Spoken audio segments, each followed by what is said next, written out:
বসিরহাট উত্তর এবার কি বলতে স্যার নির্বাচনে? প্রথমে আপনাকে এবং আপনার চ্যানেলকে ভারতীয় জনতা পার্টির পক্ষ থেকে অভিনন্দন জানাচ্ছি।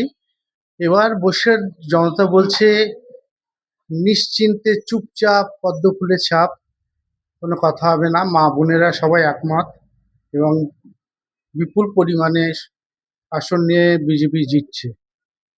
বিগত পঞ্চায়েত নির্বাচনে টকিপুরের বুথগুলো তৃণমূল কংগ্রেস ভীষণভাবে ছাপ্পা র্যাগিং বুথ দখল হয়েছিল।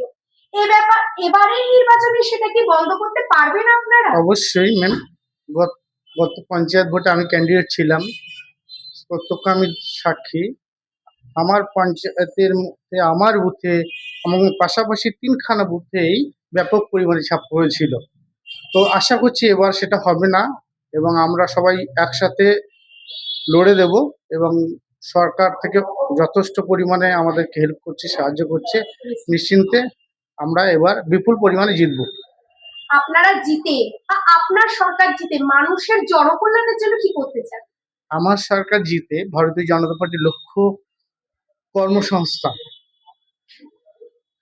ছোট ছোট বাচ্চারা এখান থেকে পড়াশোনা শিখে বাইরের স্টেটে চলে যাচ্ছে কাজের জন্য, সেটা যাতে না হয়। শিক্ষা, সংস্কৃতি, স্বাস্থ্য সব যেন ভালোভাবে পরিষেবা দেব, এটা আমাদের সরকারের পদ্ধতি। মমতার আবেগ কি 2026-এ কাজ করবে? একদম নয়, মমতার আবেগ আর কাজ করছে না। সাধারণ মানুষকে যে বোকা বানিয়েছিল, এবার মানুষ সচেতন হয়ে গেছে এবং মানুষ বলছে এবার চুপচাপ পদ্ম ফুলের ছাপ।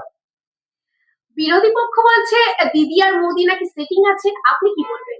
না না, একদম নয়।